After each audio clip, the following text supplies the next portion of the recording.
So today this video is going to show you a little bit about Zoom and how to set Zoom up for your students in your classroom. So you're going to want to type in Zoom into your browser to bring up the platform.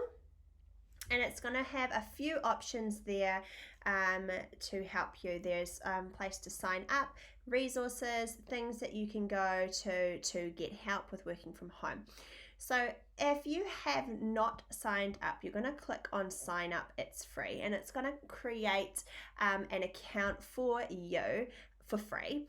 And this is what you can use to have up to 40-minute long conferences. So there is a time limit on the free version, and if you're not sure on the price difference and whether it's worth changing or not, you're going to come to plans and pricing, and it will actually explain the difference between all of them. So with your free version, you've got unlimited meetings, one-to-one. You can have 100 participants, and there's a 40-minute limit. If you move up to the $14.99 version, you can have more features. The meetings can go longer. You've got better admin tools. You have a custom personal meeting ID. So that means it's your own personal meeting. And you can save and download them with 1 gig more. And there's some more options for things that you could add on, like breakout rooms and things like that, but those are extra costs. So when you have signed up, it will sign you in. So I'm just going to really quickly sign in for me to show you the next parts. And you've got some options. You can join other people's webinars. You can schedule webinars. You can create your own ones with links, and I'm going to show you how to do those next as well really quickly once I have signed in. So when you have brought up your Zoom meetings, it's going to bring you this to your upcoming meetings. Now I can see I've got 1 meeting tomorrow. It will show you previous meetings that you have had. So these are all the ones that I've had. It will show you your personal meeting room. So that's the room that's personal just to you and your ID. And then it's also got meeting templates and things. So to schedule a meeting, so that's where you're wanting to make a meeting for in the future, you will click schedule a meeting. And then you're going to give it a topic. So say, for example, trial meeting. A description, so for who you want to have it, who wants to have it. Schedule the date and the time. How long do you want it? If it's in your time zone, do you want this to be recurring? So that means, do you want it to happen every day? Is registration required?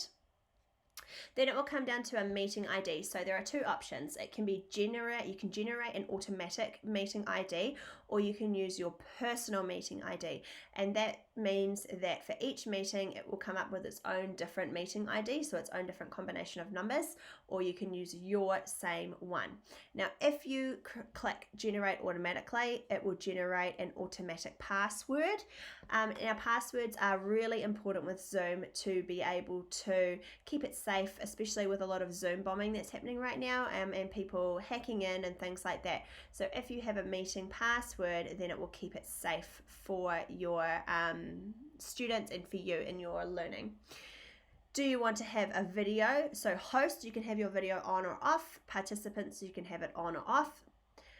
Audio, what type of audio do you want? Then there's some further meeting options. Do you want them to be able to join before you? Do you want them muted when they join? I always have this one on because you never know what's happening in the background of their conversations when they join. Do you want to enable a waiting room? So that's where they go first before they join the meeting, and you have to allow them into the session. Only authenticated users can join, so that means they have to have an account. And do you want to record the meeting automatically? So I'm going to click on save because that one looks really great for me. Then it's going to bring up, do you want to add it to your calendar? And how are you going to invite your attendees? So you can copy this invitation link and you can share that with your people that are coming. So your school kids, other teachers, whoever you've got, parents, you would send them this and then they can join. Now, for the sake of today, I'm going to actually start this meeting now, just so you can see some of the tools when you're actually in Zoom. So I'm going to click Start This Meeting, and when it does, it's going to bring up the actual application. So it doesn't host it on the website, it's going to bring up an application. Now, because I am actually recording in some workout gear, I'm not going to have my video on. So I'm going to join with my computer audio, but I'm not going to have my video on, okay? And you've got some options within Zoom for this, for your meeting. So if you wanted to mute yourself, you would click mute. And there are some other options here. You can decide which microphones you want to use, your test speaker and microphone, switch to phone audio and things like that. Video, if I wanted to start video, I would click this button here and it would start videoing me. And then you can choose a virtual background as well, so it will be a background behind you, which is cool. Invite more people, I can go from there. Manage participants, so on the side here, let me just make this narrow so you can see it. It will bring up a list of everyone that's in it. You can mute everyone, unmute people, and then you can also have some more options. Allow people to unmute themselves, so I don't have that turned on with my school kids because then they'd be talking all the time, so you always have that turned off. You can have it play a little chime when the people join the meeting. You can have them to rename themselves. You can lock the meeting, so when you lock the meeting, that means nobody else can join, and put participants in a waiting room on entry. So that means when they wait, they're waiting in this imaginary room, this cloud-based Zoom room that you have to give permission for them to enter into. You can also share your screen. So I'm just going to, for the sake of this meeting, share this screen. So it now will say, if you can see, it's all in a green box here. Let me just bring this in smaller so you can see. It's all highlighted green. So that means everything that is being showed in this meeting will be highlighted green. And you can share your screen, tabs in your screen, websites in your screen. You can also share from a whiteboard. You can share from your phone, and you can share from an iPad too via a cable or AirPlay, which is awesome. Great for modeling and things if you're wanting to model on your iPad. The chat feature brings up chats so that you can talk to everyone while you are in the meeting, particularly if you are talking and you don't want them to speak back and they're muted. You can chat, and you can record the meeting as well. So when you want the meeting to end, you simply just push end meeting. You're going to end it for everyone. Then it will finish the meeting and it's done. So in your Zoom thing here, this is like your Zoom application.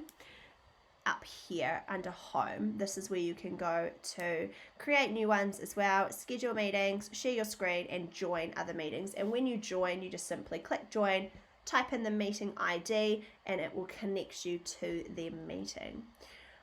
When they are saved, so if you do record your sessions, they'll be saved to your documents, and they'll just be saved in a folder with the video here and a copy of the chat conversation as well, plus audio, and you could use those to download, share on YouTube, or however you would like. I hope this has been helpful in showing you a little bit of how to use Zoom. It's obviously different when you have participants in it, and to see examples of that, you can check out some of the recorded videos on my YouTube channel. If you have any questions, please post them below. Thanks so much.